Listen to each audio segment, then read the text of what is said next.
క్రైస్తవులుగా సహజంగా చాలామందికి ఉన్నటువంటి భావన ఏంటంటే, క్రైస్తవ సభలు అనగానే యేసుక్రీస్తు గురించి గొప్పగా చెప్పాలి, దేవుడు ప్రేమిస్తాడని ప్రేమ గురించి చెప్పాలి.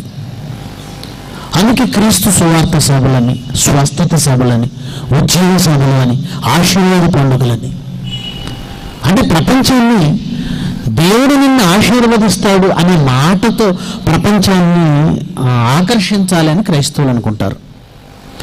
ప్రేమ దేవుని ప్రేమరా, ఒకవేళ దేవుడు ప్రేమ చెబితే ప్రపంచం మారుతుంది, లేదు ఆయన ఆశీర్వదిస్తాడు అంటే ఆశపడి ఆయన పాదాల చెంతకు వస్తుంది అన్నది ఒకవేళ వాస్తవం అయితే ఇప్పటికీ ప్రపంచం మారిపోవాలి. కారణం, యేసుక్రీస్తు ప్రేమ గురించి చెప్పేవాళ్ళు తక్కువేం కాలేదు కదా. ఆశీర్వాదాల గురించి చెప్పేవాళ్ళు ఈరోజు ఒకసారి ఛానల్స్లో చూడండి, టీవీ ఛానల్స్లో, క్రిస్టియన్ ఛానల్స్లో కోకులు ఎంతోమంది చెబుతున్నారు. ఎవరు సభ పెట్టిన ఆశీర్వాదాల గురించే కదా, ఎవరు సభలు జరిగిస్తున్నా దేవుడిచ్చే దీవెనల గురించే కదా మాట్లాడేది. మరి ఎంత విస్తారంగా దేవుడు దీవిస్తాడని, ఆశీర్వదిస్తాడని ఆయన ప్రేమ గురించి చెబుతున్నప్పుడు ప్రపంచం మారిందా? ఎక్కడ మారింది? మారలేదు కదా. అలాగని బైబిల్లో కేవలం యేసుక్రీస్తు గూర్చిన ప్రేమను గూర్చిన సంగతులు మాత్రమే ఉన్నాయా? ఇక చెప్పవలసింది ఏమీ లేదా? బైబిల్లో దేవుడు చెప్పమన్నది ఏమీ లేదా? ఆలోచించండి. దేవుడు బైబిల్ గ్రంథమందు వ్రాయించాడంటే ప్రపంచానికి చేరాలది, మనుషులకు తెలియాలి.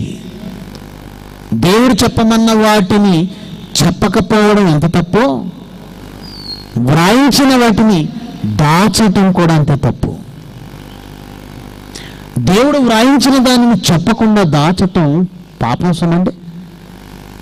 ఈరోజు మనం ఆలోచిస్తున్న ఈ పాఠం మిగిలిన గతంలో జరిగిన సభలకు భిన్నంగా ఉండొచ్చు, కానీ దేవుడు కోరుకున్నట్టుగా మాత్రం ఖచ్చితంగా మూడు దినాలు ఉంటుంది. ఇక మీరు టైటిల్ గురించి ఆలోచిస్తే, యుద్ధ భూమిలో దేవుని మహాసైన్యం. యుద్ధ భూమి ఏంటి, దేవుని సైన్యం ఏంటి, ఇవన్నీ అవసరమా అనుకోకండి. బైబిల్లో దేవుని గురించి వ్రాస్తూ, యెహోవా దేవుని గురించి వ్రాస్తూ 75 సార్లకు పైగా సైన్యములకు అధిపతియగు యెహోవా అని వ్రాయబడింది. 75 సార్లకు పైగా పాత నిబంధన గ్రంథంలో సైన్యములకు అధిపతియగు యెహోవా ఈ మాట వ్రాయబడినప్పుడు దేవుడికి సైన్యములు ఎందుకు అని ఎప్పుడైనా ఆలోచించారా? ఆ సైన్యములకు ఈయన అధిపతిగా ఉండడం ఏంటి? యుద్ధాలు జరిగించే వారికి సైన్యం కావాలి, ఆ సైన్యాన్ని నడిపించేవాడు సైన్యాధిపతి అవుతాడు. 75 సార్లకు పైగా దేవుని గురించి సైన్యములకు అధిపతి అని ఎందుకు రాయబడింది? ఎప్పుడైనా ఎవరైనా ఆలోచిస్తున్నారా? ఇది తెలుసుకోవలసిన అవసరం లేదా? దేవుడు వ్రాయించిన ఈ మాట వెనక ఆంతర్యం ఏంటి? ఎందుకు రాయించాడు? ఈ ప్రపంచంలో ఎవ్వరూ ఆలోచించటం లేదండి. దేవుడు సైన్యములకు అధిపతి అని రాయించినా మాట్లాడరు, ఆలోచించరు, తెలుసుకోవాలనుకోరు. ఆయన జరిగించిన యుద్ధముల గురించి వ్రాసినా ఎవరు ఆలోచించరు. ఆయన మనుషులను శపించినా ఎవరు ఆలోచించరు. ఆయన మనుషులను చంపేసినా ఎవరు ఆలోచించరు. క్రైస్తవులుగా మనకు ఏం కావాలి అంటే, దేవుడు ఎక్కడ దీవిస్తాడని చెప్పాడో ఆ మాటలు మాత్రమే తీసుకుంటున్నారు. ఇదెక్కడ న్యాయం? ఆ దేవుని గురించి మనం పూర్తిగా తెలుసుకోవాలి కదా. ప్రేమ చూపించిన విషయాన్ని మాట్లాడుతున్నావే, మరి దేవుని కోపం కూడా బైబిల్లో రాయబడింది, దాని గురించి తెలుసుకోవాలా వద్దా? ఆలోచించండి పిల్లరా. ఒకసారి మీ గ్రంథాన్ని తెలిసి చూడండి, దేవుడు తన గురించి ఏం వ్రాయించాడో బైబిల్లో. సంఖ్యాకాండం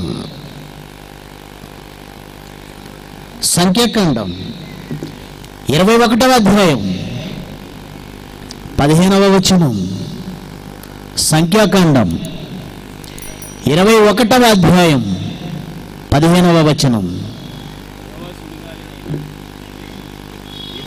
యెహోవా సుడిగాలి చేతనైనట్టు ఏమండి వాహేబును అర్నోనులో పడు ఏరులను వారు దేశ నివాసులను తిరిగి యోబాబు ప్రాంతములకు సమీపముగా ప్రవహించుచు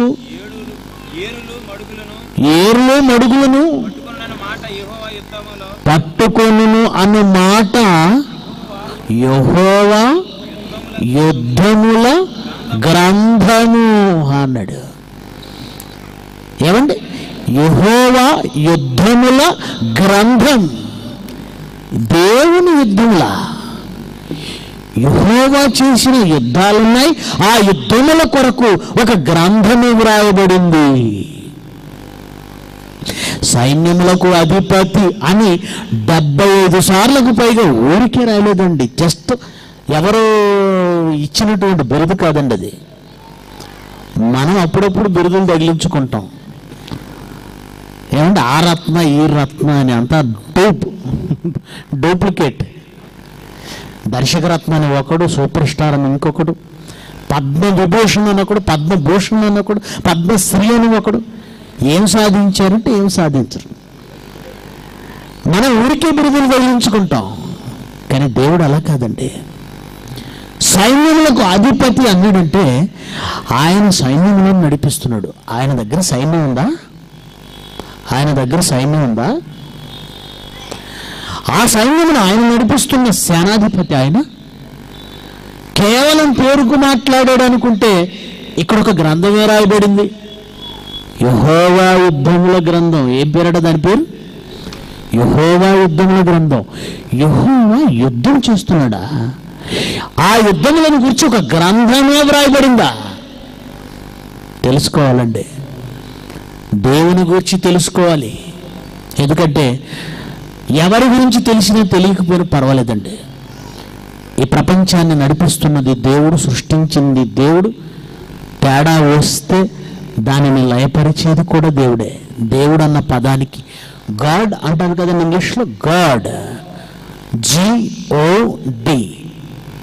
జీ అంటే జనరేటర్, ఓ అంటే ఆపరేటర్, డి అంటే డిస్ట్రాయర్. అదండి దాని అర్థం. పుట్టించిన వాడు ఆయనే, నడిపిస్తున్నవాడు ఆయనే, చంపేసేవాడు కూడా ఆయనే. ఆయన గురించిన పూర్తి అవగాహన ఏ ఒక్కరికి లేకపోయినా, ఈ ప్రపంచంలో లేకపోతే చాలా ప్రమాదం దేవుడితో సుమండి. ఆయన ప్రేమ గురించి తెలుసుకున్నారు. అదే బైబిల్ గ్రంథంలో ఈ ప్రేమను గురించి, దేవుని ప్రేమను గురించి ఏ గ్రంథంలో మీరు చదివారో అదే దేవుని గ్రంథంలో ఆయన యుద్ధములను గురించిన సంగతులు కూడా వ్రాయబడ్డాయి. ఆయనతో యుద్ధమా? ఆయన యుద్ధం చేస్తున్నాడా? ఎవరితో? ఈ ప్రపంచానికి తెలియని సంగతులు ఇదిగో ఈ 3 దినాలు మీరు వింటారు సుమండి. దేవుడు ఒక మాట వ్రాశాడంటే, దేవుడు ఒక సందర్భాన్ని బైబిల్లో పెట్టాడంటే, ఈ భూమి ఉన్నంత వరకు మనుషులకు అది పాఠం. మనిషి నేర్చుకోవాల్సిన పాఠం. ఇది నాకు అక్కర్లేదని బైబిల్లో ఏ సందర్భాన్ని తీసి పారేయడానికి వీల్లేదు. దేవుడు వ్రాయించిన బైబిల్ యొక్క ముఖ్య ఉద్దేశం ఏంటంటే, ఒక మాట అయినా, ఒక సందర్భమైన ఈ ప్రపంచం ఉన్నంత వరకు అది ప్రతి మనిషికి పాఠం. దేవుడి చట్టం ఉండేది. దేవుడు యుద్ధం చేస్తున్నాడు. యుద్ధ భూమి ఇది. యుద్ధ భూమి ఆలోచిద్దామండి. యుద్ధ భూమి అంటే అర్థం ఏంటండి? యుద్ధ భూమి. పూర్వకాలంలో 2 రాజ్యాల రాజులు అధికారం కోసం కావచ్చు, ధనం కోసం కావచ్చు, పేరు ప్రతిష్టల కోసం కావచ్చు, ఒక రాజ్యంపై మరొక రాజ్యం దండెత్తేవాళ్ళు, ఆ రాజ్యాన్ని ఆక్రమించుకోవాలనుకునేవాళ్ళు. వారికి ఒకవేళ యుద్ధం చేయాలని అనిపిస్తే ఒక స్థలాన్ని ఎన్నుకునేవాళ్ళండి, జనావాసాలకు దూరంగా. ఆ స్థలంలోనే ఈ రాజ్యానికి చెందిన సైన్యాలు, ఆ రాజ్యానికి చెందిన సైన్యాలు, ఇరు రాజ్యాల సైన్యాలు మోహరిస్తాయి. వాళ్ళు ఖడ్గంతో కానీ, ఈటలతో కానీ, బాణములతో కానీ ఒకనాడు ఎదురెదురుగా సైన్యములు యుద్ధం చేసేవాళ్ళు. యుద్ధం జరిగించుకున్నటకు వారు ఎంచుకున్న స్థలాన్ని యుద్ధ భూమి అంటారు, లేదా రణస్థలం అంటారు. రణభూమి అన్న, యుద్ధభూమి అన్న, ఇదిగో జరుగుతున్న ఈ భయంకరమైన యుద్ధం జరిగే స్థలం అని అర్థం అండి. ఏమండి, విజయనగరం, శ్రీకాకుళం ఆ ప్రాంతంలోనండి రణస్థలం అని ఒక ప్రాంతం ఉందండి. రణస్థలం. ఎందుకు రణస్థలం అని పేరు వచ్చిందంటే, విజయనగర రాజులు యుద్ధం జరిగించేవాళ్ళు. ఒరిస్సా రాజులు, విజయనగర రాజులు యుద్ధం సాగేది అనేది మనం చరిత్రలో చదువుకున్నాం. అందుకే ఆ స్థలానికి రణస్థలం అని పెట్టారు. కళింగ యుద్ధం జరిగిన సంగతి మనకు తెలుసు. కురుక్షేత్రం జరిగిన సంగతి మనకు తెలుసు. ఏముండకపోతే మనకు కార్గిల్ యుద్ధం తెలుసు. ఇక ఇప్పుడు మరి పాక్ ఆక్రమిత కాశ్మీర్ ఆ రేఖ వెంబడి యుద్ధం జరుగుతుంది మనకు తెలుసు. రెండు సైన్యాల మధ్య యుద్ధం జరిగే ఆ స్థలాన్ని యుద్ధ భూమి అంటారు. ఈ యుద్ధ భూమి ఎక్కడుంది? ఏ యుద్ధ భూమి? రెండు రాజ్యాలు జరిగించే యుద్ధం ఈ భూమి మీద ఏదో ఒక స్థలంలో ఉంటుంది. ఇక్కడ దేవుడు జరిగించే యుద్ధాల గురించి మాట్లాడబోతున్నాం. దేవుడు జరిగించిన యుద్ధాలు, జరిగించుచున్న యుద్ధాలు, జరిగించబోయే యుద్ధాలు. దేవుడు జరిగిస్తున్న యుద్ధాలు, ఆయనకు సైన్యం ఉంది, ఆ సైన్యముతో ఆయన యుద్ధం జరిగిస్తున్నాడు. అయితే ఆ యుద్ధము జరిగే స్థలం, ఆ యుద్ధ భూమి ఏది అని మీరు ఆలోచిస్తే, యోబు గ్రంథం చూడండి, 7వ అధ్యాయం. యోబు గ్రంథం 7వ అధ్యాయం 1వ వచనం. భూమి మీద, భూమి మీద, ఎక్కడట? భూమి మీద నరుల కాలం, యుద్ధకాలం అన్నాడు.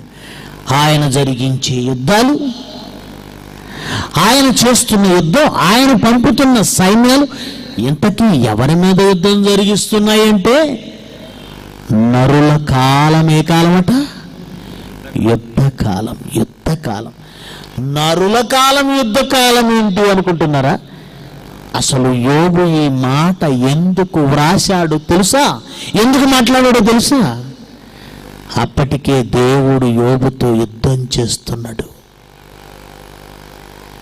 మీ అందరికీ తెలుసు కదండి, యోబు బాగా ధనవంతుడు, మంచి భక్తిపరుడు, యథార్థవంతుడు, నీతి న్యాయములు కలిగిన వాడు, యెహోవాయందు భయభక్తులు కలిగిన వాడు. కానీ ఒకరోజు అతని ఆస్తి అంతా పోయింది. పనివాళ్ళు పోయారు, పశువులు పోయాయి, కడుపును పుట్టిన పిల్లలందరూ చచ్చిపోయారు. చివరికి శరీరంలో ఉన్న ఆరోగ్యం పోయింది. అలాంటి పరిస్థితుల్లో యోబు మాట్లాడుతున్న ఈ మాట యోబు స్నేహితులు వచ్చారు.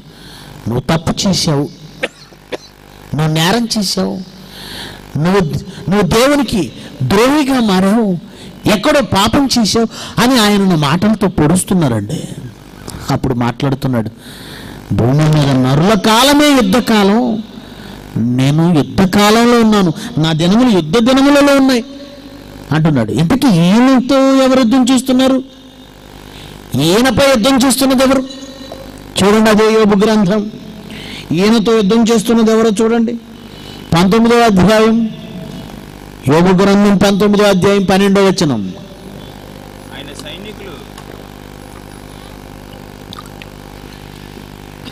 యోబు గ్రంథం 19:12. ఆయన సైనికులు ఏకంగా కూడి వచ్చిరి. ఆయన సైనికులు ఏకంగా కూడి వచ్చిరి.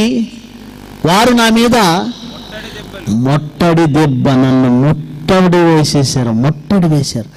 ఏమంటే చాలా చిత్రంగా ఉంది కదండి. భూమి మీద నరుల కాలం యుద్ధకాలం కాదా, నేను ఎందుకు ఇలా అయిపోయానంటే ఆ దేవుడు నా మీద యుద్ధం చేస్తున్నాడు అంటున్నాడండి యోబు. పైగా ఏమంటున్నాడు? ఆయన సైనికులు నా మీద ముట్టడి దెబ్బ. ఆయన సైనికుల ఆయన మీద ముట్టడి దెబ్బ వేశారా? యోబు మీద ముట్టడి దెబ్బ వేశారా? ఏమంటే మనం చదువుకున్నామే, యోబు గ్రంథం చదివాం, 1వ అధ్యాయం నుండి చివరి అధ్యాయం వరకు చదివాం. దేవుడి సైనికులు యోబు మీద ముట్టడి దెబ్బ వేశారా? ఈ సంగతి ఎప్పుడు వినలేదండి. యోబును ఆశీర్వదించిన దేవుడు నిన్నెందుకు ఆశీర్వదించడు అన్న మాట విన్నాం. ఎవరు చెప్పారు యోబుని ఆశీర్వదించిన దేవుడు నిన్ను ఆశీర్వదించడని? ఎవరు చెప్పారు నీకు పిల్లలు పుట్టరని? ఎవరు చెప్పారు నీకు ఉద్యోగం రాదని?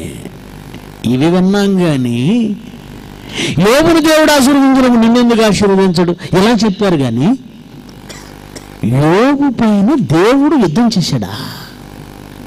దేవుని సైనికులు ఆయన చుట్టుముట్టారా? ముట్టడి దెబ్బ వేశారా? చాలా చిత్రంగా ఉంది. కానీ లోకము గుర్తించని, పట్టించుకొని ఓ పచ్చి నిజం ఈ ప్రపంచంపై ఇప్పటికే దేవుడు అమలుపరుస్తున్న ఓ భయంకరమైన వాస్తవం. ఈ మానవులతో దేవుడు జరిగిస్తున్న యుద్ధం, మనుషులతో దేవుడు చేస్తున్న యుద్ధం, అది యోబు చెబుతున్నాడండి. ఆయన సైన్యాలు యోబును చుట్టుముట్టాయా? ఏంటండి ఇంతకీ యోబును చుట్టుముట్టి పడగొట్టిన అవేంటి?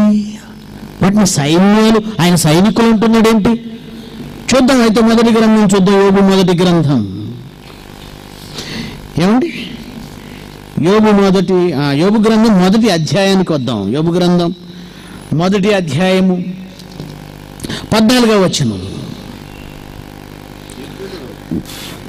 చూద్దామండి. దేవుని సైనికులు తనను చుట్టుముట్టారు అంటున్నాడు కదా, ఇంతకీ దేవుని సైనికులని వేటి గురించి మాట్లాడుతున్నాడు చూద్దాం. 14 ఎద్దులు నాగలి దున్నుచు గాడిదలు వాటి సమీపమును మేచుండగా షబాయిలు వాటి మీద పడి వాటిని పట్టుకొని పోయి ఖడ్గంతో పనివారిని హతం చేసిరి. 16వ వచనం ఒక సేవకుడు వచ్చి సంగతి చెప్పాడు. షబాయిలు వచ్చి పనివారిని ఖడ్గం చేత హతం చేశారు అని, పశువులను గాడిదలను తీసుకెళ్ళిపోయారని చెబుతూ ఉండగానే మరొకడు వచ్చాడండి. వచ్చేం మాట్లాడుతున్నాడు చూడండి. 16వ వచనం దేవుని అగ్ని ఏం పడిందట? దేవుని అగ్ని ఆకాశము నుండి పడి, దేవుని అగ్ని ఒకనాడు సొదొమ గొమొర్రా పట్టణాలను కాల్చివేసిన అగ్ని వడగండ్లు, అగ్ని గంధకాలు. యోబు పశు సంపదను గురించి మాట్లాడుతూ అంటున్నాడు. దేవుని అగ్ని ఆకాశం నుండి పడి గొర్రెలను పనివారిని రగులబెట్టెను, కాల్చివేసెను. ఇక 19 గొప్ప సుడిగాలి అరణ్య మార్గముగా వచ్చి ఇంటి 4 మూలలను కొట్టగా అది యవనుల మీద పడినందున వారు చనిపోయారు. సుడిగాలి వచ్చింది, దేవుని అగ్ని వచ్చింది. సుడిగాలి వచ్చింది, దేవుని అగ్ని వచ్చింది. ఆకాశంలో ఉన్న ఈ సుడిగాలి దేవుని సైన్యమా? ఆకాశం నుండి పడిన అగ్ని అనగా గంధకాలు దేవుని సైన్యమా? ఇకపోతే చివరికి తన శరీరము పురుగు వలన అరికాల నుంచి నడినెత్తి వరకు భయంకరమైన పురుగు వలన కురుపులతో నిండిపోయింది యోబు శరీరం. దేవుని సైన్యం నన్ను చుట్టుముట్టింది అంటున్నాడేంటి? దేవుని సైనికులు చుట్టుముట్టాలంటున్నాడేంటి? మనం ఆలోచించవలసింది చాలా ఉందండి. ఈ ప్రపంచంలో మనుషులు ఏర్పరచుకున్న సైన్యాల గురించి మనకు తెలుసు. భారతదేశానికి 3 రకాల సైన్యాలు ఉన్నాయి. 1 ఎయిర్ ఫోర్స్ అనగా వాయుసేన అంటారు. 2 నేవీ ఫోర్స్ అనగా సముద్ర తలంపైన ఉండి సముద్ర ఉపరితలం, నీటి ఉపరితలంపై జరిగించేటువంటి యుద్ధం జరిగించే సేన. 3 పారామిలిటరీ అంటే నేల మీద వెళ్ళే మిలిటరీ సైన్యాలు. 3 దళాలు ఉంటాయి, త్రివిధ దళాలు అంటాం. ఏ దేశానికైనా వాయుసేన ఉంటుంది, నీటిపై యుద్ధం జరిగించే సేన ఉంటుంది, పారామిలిటరీ అనగా భూమి మీద యుద్ధం జరిగించే సేన ఉంటుంది.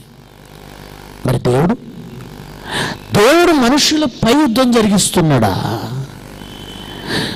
తన సైన్యాన్ని మనుషులపై పంపిస్తున్నాడా? యోబును దేవుని సైనికులు చుట్టుముట్టారా? చిత్రముగా ఉన్న ఈరోజు ప్రపంచంలో జరుగుతున్నది ఇదేనండి. మరో మాట చూడండి, దేవుడు వ్రాయించిన మరొక మాట. కీర్తనల గ్రంథం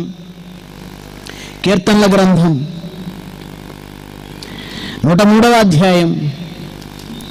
కీర్తనల గ్రంథం 103వ అధ్యాయం 21. కీర్తనల గ్రంథం 103వ అధ్యాయం 21. యెహోవా సైన్యములారా, ఆయన చిత్తము నెరవేర్చు ఆయన పరిచారకులారా. మళ్ళీ యెహోవా సైన్యములారా అన్నాడు. యెహోవా సైన్యములారా. ఎవరు ఈ యెహోవా సైన్యములు అంటే ఆయన పరిచారకులు, ఆయన పరిచారకులు, ఆయన పరిచారకులు. ఎవరి పరిచారకులు అంటే ఈ ప్రపంచంలో ఆయన పరిచారకులుగా ఉండి ఈ భూమి మీద యుద్ధం జరిగిస్తున్న వారెవరు అంటే చూడండి ఒకసారి యెషయా గ్రంథం 29వ అధ్యాయం 3వ వచనం నుంచి. యెషయా గ్రంథం 29వ అధ్యాయము 3వ వచనం నుంచి. ఏమండి? నేనే నీతో యుద్ధము చేయొచ్చు, నీ చుట్టూ శిబిరం వేస్తాను. మనిషికి దేవుడు చెబుతున్న మాట అండి. ఏమంటే దేవుడు ప్రేమిస్తాడని విన్నాం, దేవుడు రక్షిస్తాడని విన్నాం, దేవుడు ఆశీర్వదిస్తాడని విన్నాం. కానీ దేవుడు ఏమంటున్నాడండి? నేను నీతో యుద్ధము చేయొచ్చు, నీ చుట్టూ శిబిరం వేయుదును, నీ చుట్టూ శిబిరం వేయుదును, నీ చుట్టూ నీతో నేను యుద్ధం చేస్తానన్నాడు. తర్వాత ఏమంటున్నాడండి? నీకెదురుగా కోట కట్టి మొట్టడి దెబ్బ వేయుదును. నీకెదురుగా కోట కట్టి మొట్టడి దెబ్బ వేయుదును. ఇక 7వ వచనం నుంచి చదవండి. ఏమండి? 6వ వచనం నుంచి ఆయన యుద్ధం జరిగిస్తూ అంటున్నాడు, నీ చుట్టూ నేను ముట్టడి వేస్తున్నానయ్యా అన్నాడు, శిబిరం వేస్తున్నాను అన్నాడు, నిన్ను ఓడించేస్తానంటున్నాడు. ఇంతకీ దేనితో ఆయన సైన్యాలు ఏంటి అంటే చదువుతున్నాడు చూడండి. ఉరుముతోను, భూకంపముతోను, మహాశబ్దముతోను, సుడిగాలి, తుఫాన్లతో, దహించు అగ్ని జ్వాలలతో సైన్యములకు అధిపతి యెహోవా దానిని శిక్షిస్తాడు. ప్రేమైన దేవుని పిల్లలారా, యెహోవా జరిగించు యుద్ధములలో దేవుడు చెప్పిన ఆయన సైన్యాలు మరలా చదవండి. ఉరుము, భూకంపాలు, మహాశబ్దం, సుడిగాలి, తుఫాను, దహించు అగ్ని జ్వాల, ఇవన్నీ దేవుని సైన్యాల. ఈరోజు ప్రపంచంలో ప్రపంచ దేశాలు సర్వనాశనం అయిపోతున్నది వీటి వలన కాదా? ఒక్కసారి ఆలోచించండి. అమెరికాలో వరుసగా టోర్నడోలు వస్తున్నాయండి. టోర్నడోలు అంటే సుడిగాలి, భయంకరమైన పెనుగాలండి. సుడిగాలి అంటే అప్పుడప్పుడు రోడ్ల మీద కసువండి అలా జస్ట్ అలా సుడి తిరుగుతుంది. ఇది కాదండి, అవి ఎంత భయంకరంగా ఉంటాయంటే ఒక్కసారి ఆ సుడిగాలి ఎలా వస్తే ఈ బిల్డింగ్ని లేపి అవతల పడేస్తుందండి. చాలా భయంకరం. అమెరికాను టోర్నడోలు పట్టి పీడించేస్తున్నాయండి. పెద్ద పెద్ద భవనాలను కూల్చేస్తాయి, వాహనాలను లేపి బయటపడేస్తాయి, పశువులను గాలిలోనికి లేపేస్తాయి. దాని ధాటికి విమానాలు సైతం ముక్కలు ముక్కలైపోతాయండి. మన దేశానికి ఇంకా అంత పెద్ద గాలులు తెలియవండి, అంత పెద్ద గాలులు తెలియవు. మొన్ననే దేవుడు జస్ట్ శాంపిల్ హుదూద్ తుఫాన్ తెలుసు కదండి మీకు. సుమారుగా 200 కిలోమీటర్ల వేగము దాటి వచ్చింది. ఎంత భయంకరంగా వినాశనం జరిగిందో చూశారుగా. ఎంత భయంకరమైన వినాశనం. వైజాగ్ సిటీ మొత్తం నేలమట్టం అయిపోయినట్టుగా అయిపోయిందండి. సర్వనాశనం, చెట్లన్నీ నేలమట్టం అయిపోయాయి. Just sample. ఏమండి, సుడిగాలి అనేది వస్తుందని తెలుసు, మనుషులు నాశనం చేస్తుందని తెలుసు. అది ఎందుకు వస్తుందో ఎవరైనా చెబుతారండి? హుదూద్ వచ్చిన తర్వాత అందరూ వెళ్ళారు, సానుభూతి ప్రకటించారు. సినిమా వాళ్ళు వెళ్ళారు, సానుభూతి ప్రకటించారు. క్రికెట్ వాళ్ళు వెళ్ళారు, సానుభూతి ప్రకటించారు. రాజకీయ నాయకులు వెళ్ళారు, సానుభూతి ప్రకటించారు. గొప్ప గొప్ప వ్యాపారవేత్తలు వెళ్ళారు, సానుభూతి ప్రకటించారు. ఏదో సాయం చేసేశారు. ఎక్కడ ఏ ప్రళయం వచ్చినా, ఏ విపత్తు వచ్చినా, ఒక భూకంపం, ఒక తుఫాను, ఒక సుడిగాలి, ఏమంటే ఒక జలప్రళయం, ఒక సునామీ, వడగాల్పు వలన చనిపోవడం, ఈరోజు ప్రకృతి వలన మనుషులు చచ్చిపోతుంటే వెళ్ళి సానుభూతి ప్రకటించి ఏదో సాయం అందించి వచ్చేస్తున్నారే కానీ ఎందుకు ఈ ప్రపంచాన్ని ఈ ప్రకృతి విపత్తులు పట్టి పీడిస్తున్నాయని ఎవరైనా ఆలోచిస్తున్నారండి? ఎవరైనా ఆలోచిస్తున్నారా? లేదండి. పైగా అమెరికాలో ఉన్నటువంటి ఆ రక్షణ వ్యవస్థ ఈ ప్రపంచంలో ఎక్కడా లేదండి.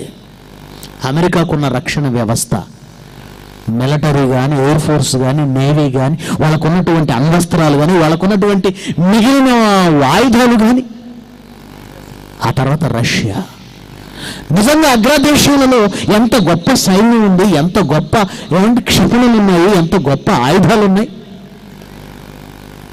ఎన్ని ఉన్నా ఆ దేశాన్ని ప్రకృతి పిండేస్తుందండి.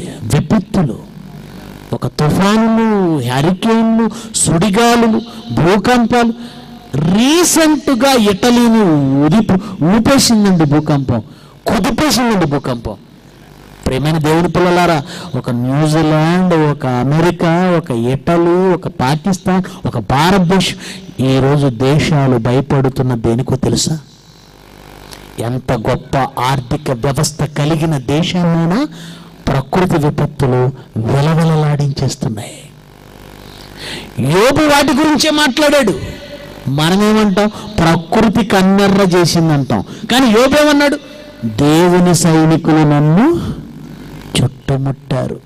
ఒక సుడిగాలి ఇంటి మీద కొట్టి తమ యవ్వనులను, తన పిల్లలను చంపేస్తే యోబు అంటున్నాడు, దేవుని సైనికులు నన్ను చుట్టుముట్టారు అన్నాడు.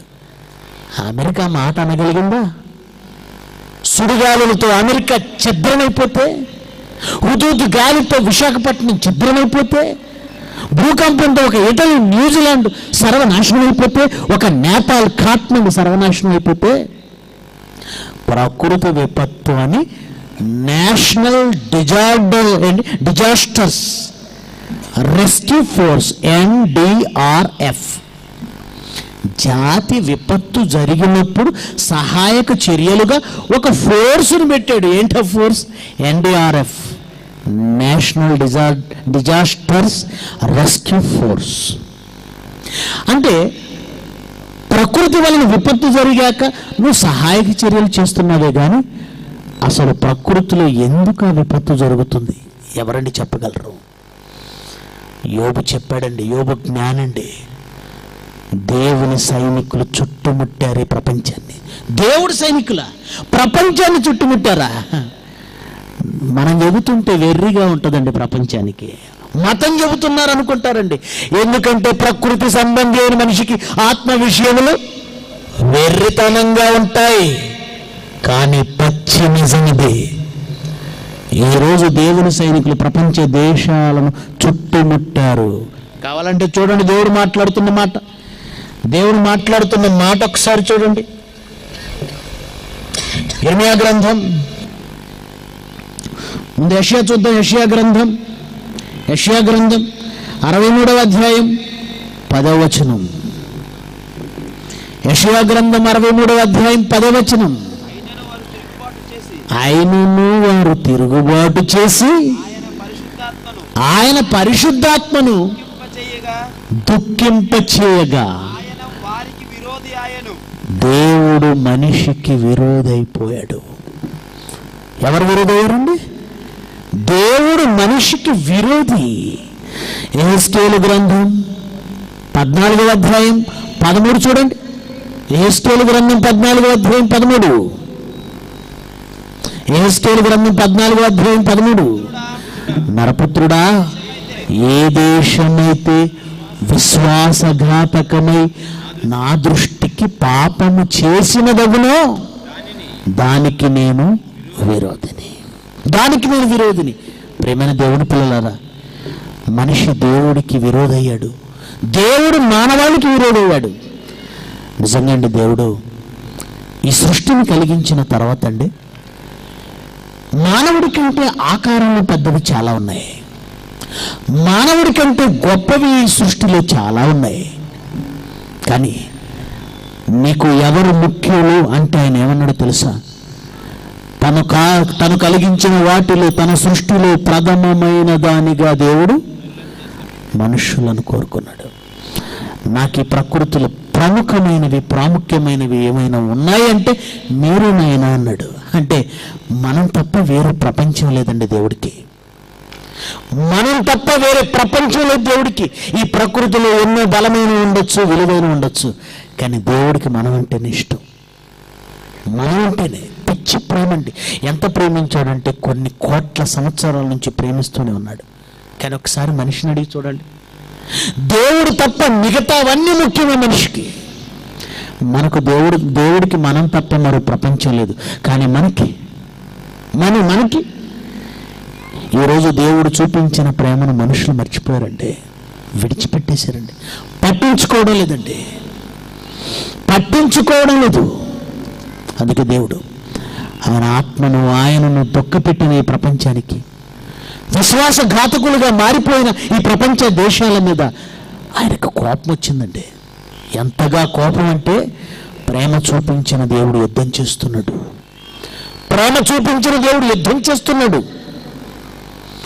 శత్రువుగా మారిపోయాడు. ఆయన సైన్యాలలో ఒక తుఫాను ఆయన సైన్యం, ఒక సుడిగాలి ఆయన సైన్యం, ఒక భూకంపం ఆయన సైన్యం, భూమి ఆయన సైన్యం, వడగాలు ఆయన సైన్యం.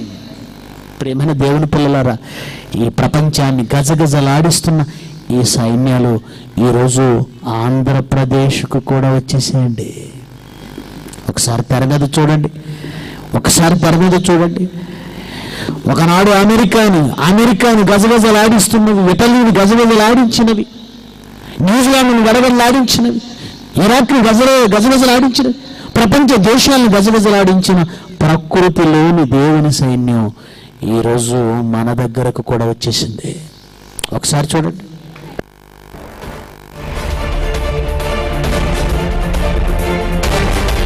మొన్న హుదూద్ హోరెత్తించింది.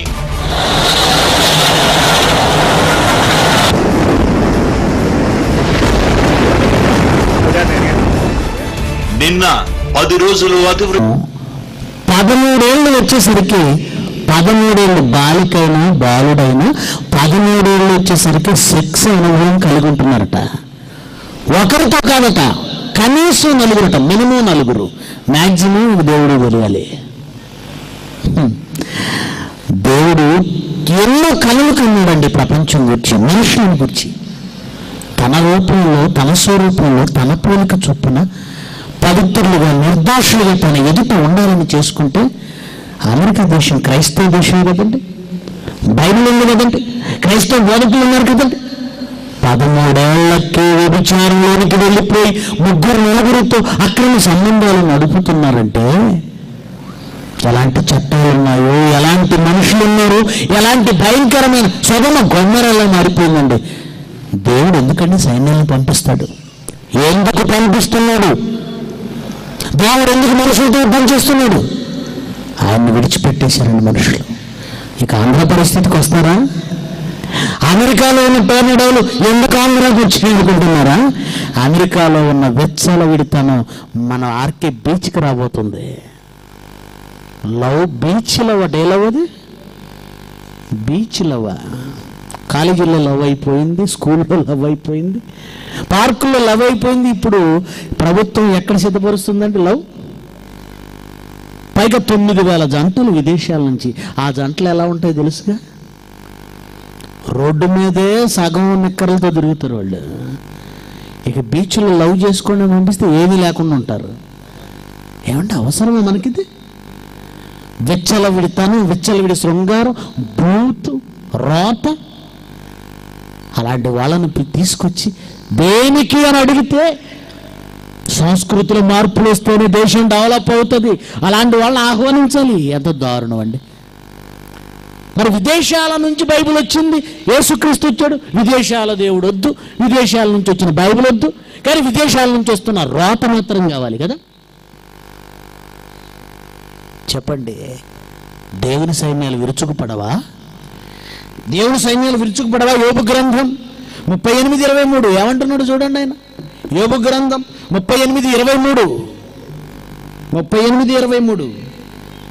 వేగంగా తీయాలి ప్లీజ్. ఆపత్కాలము కొరకును, యుద్ధము కొరకు, యుద్ధ దినము కొరకు నేను దాచి ఉంచిన వడగండ్లు. దేవుడు చూశారా, ఆయన యుద్ధం చేయడానికి వడగండ్లు ఆయన సైన్యం అండి, సుడిగాలి ఆయన సైన్యం అండి, పెనుగాలి ఆయన సైన్యం అండి, తుఫాను ఆయన సైన్యం అండి. యుద్ధం కొరకు, యుద్ధ దినం కొరకు వడగండ్లను దాచుంచాడా. 148వ కీర్తనల గ్రంథం 148వ అధ్యాయం 6వ వచనం. కీర్తనల గ్రంథం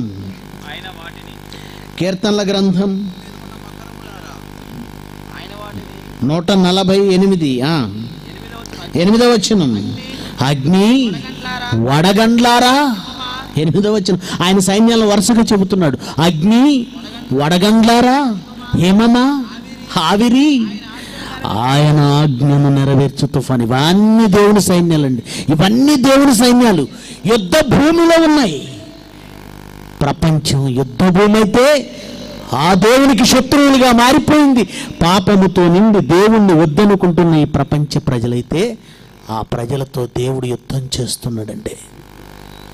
ఆయన జరిగిస్తున్న యుద్ధంలో ఆయన ఆజ్ఞను నెరవేర్చి ఆయన శత్రువులను మట్టిపెట్టే ఆయన సైన్యాలు ఈ ప్రకృతిలో కనబడుతున్న ఆవిరి, హిమము, వడగండ్లు, తుఫాను, సుడిగాలి, పెనుగాలి, భూకంపాలు ఇవన్నీ దేవుని సైన్యాలు. అందుకే అమెరికా సైన్యం కూడా అడ్డుకోలేదు. చూడండి, అడ్డుకోగలరండి? భారత సైన్యం అడ్డుకోలేదు, చైనా సైన్యం అడ్డుకోలేదు, ఇజ్రాయెల్ సైన్యం అడ్డుకోలేదు. ఈ ప్రపంచంలో ఏ సైన్యం అడ్డుకోలేనిదే దేవుని సైన్యం. దేవుని సైన్యం. ఇర్మియా గ్రంథం 21:5.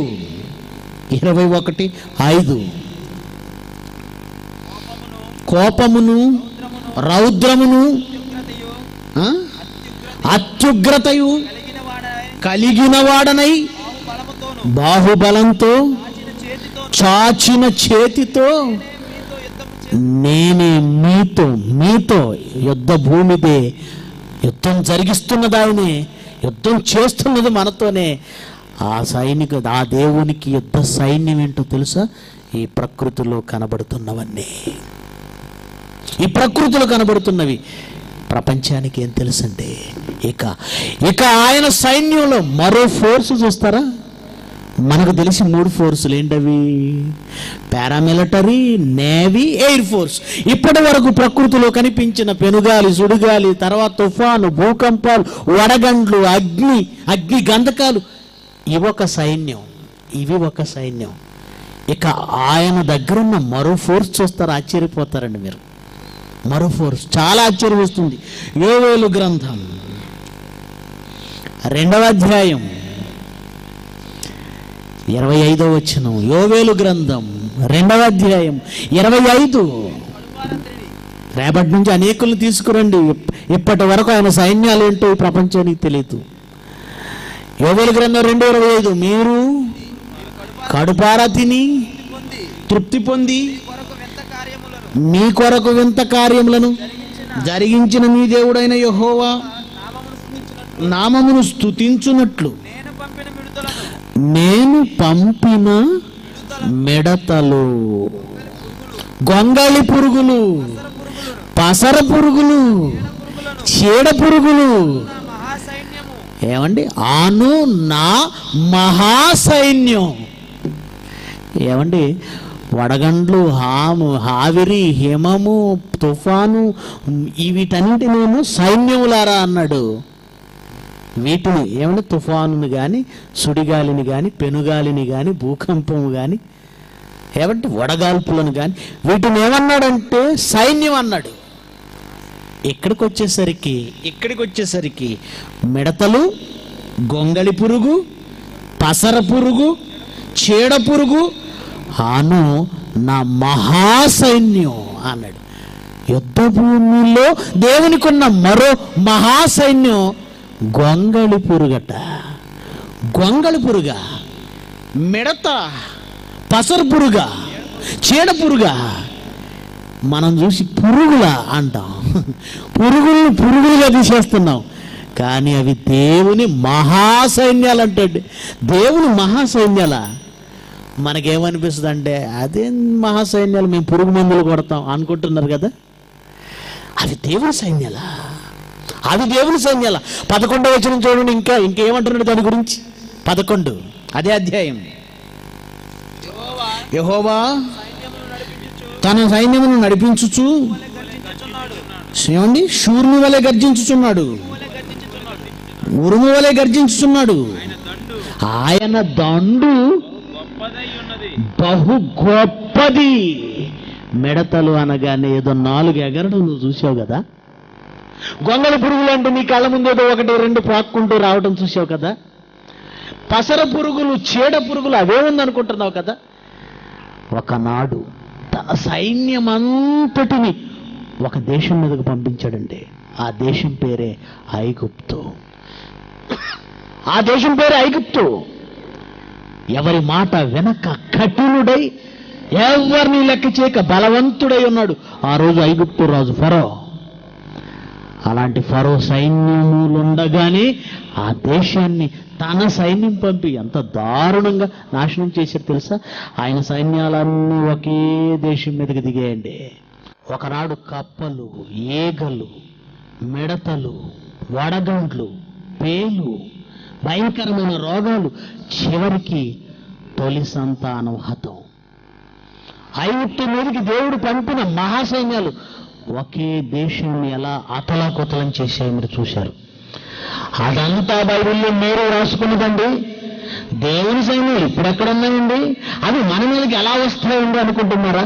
అయితే మరొక వీడియో చూడండి, 9 deadliest insects. ఏమేమున్నాయండి మహాసైన్యాలు? ఏమేమున్నాయండి? కీటకాలు ఉన్నాయండి, మిడతలు, గొంగళి పురుగులు, పసర పురుగులు, చీడ పురుగులు అని నా మహాసైన్యం. ఏమండి, అప్పుడప్పుడు మనం ఎవడైనా పనికిరానోడు ఉన్నాడు అనుకోండి, ఏమని అంటా ఉండవండి, వీడి చీడ పురుగురా అంటాం. ఎప్పుడు అలా తిట్టకండి, ఎందుకంటే చీడ పురుగు బాధపడుతుంది. అప్పుడప్పుడు అంటుంటారు కదా, ఎవరినైనా కుక్క అని తిడితే, ఒరే నిన్ను కుక్క అంటే కుక్క ఫీల్ అవుతుంది, ఎందుకంటే దానికి విశ్వాసం ఉంటుంది, నీకు అది కూడా లేదురా, కనుక నిన్ను కుక్కతో పోలిస్తే ఏది ఫీల్ అవుతుందంట? కుక్క ఫీల్ అవుతుంది. వీళ్ళు గాడిదతో పోలిస్తే అనవసరంగా గాడిద ఫీల్ అవుతుంది అంటాం. అంటే మీ పనికి మాలినాడి కంటే ఏది బెటర్?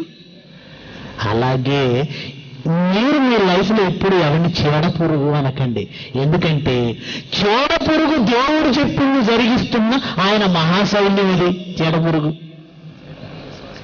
అది దేవుని మాట విని దేవుడు చెప్పింది జరిగిస్తుంది, ఆయన ఆజ్ఞను నెరవేర్చే మహాసైన్యం. అది ప్రమాదభరితమైన కీటకాలు, ప్రమాదభరితమైనవి, ఇవన్నీ మీరు ఏమనుకుంటున్నారండి? దేవుని సైన్యం. అది సైన్యం మనుషులపై యుద్ధం సాగిస్తున్నాయి. పాపం ఏమనిపించిందో చంద్రబాబు నాయుడు గారికి, దోమలపై యుద్ధం అన్నాడు. వేటిపై యుద్ధం? దోమలపై దండయాత్ర. అవి ఆల్రెడీ ప్రపంచ జనాభాని తగ్గించేసే సగానికి సగం వేసేస్తున్నాయి. ఏమండి, రేపు చెబుతానండి, ఇవేం మీకు చిన్నగా కనపడుతున్నాయి కదా, ఒక దోమదే ఉందండి అని మీరు అనొచ్చు. ఈరోజు ఇంట్లో ఒక్క దోమ కనపడిందంటే, దోమ తిరుగుతుంటే మనకి ఎలా ఉంటుంది తెలుసా? దోమే కదా అనుకోండి, ఒక సింహం తిరుగుతున్నట్టు భయపడిపోతాం. దానికోసం బ్యాట్లు, దానికోసం ఆల్ అవుట్, ఆల్ ఇన్లు, ఏమండి మార్టిన్, ఇవన్నీ దోమ తెరలు. ఎన్ని పూసుకుంటాడు? తర్వాత ఏంటిది ఒంటికి పూసుకునేది?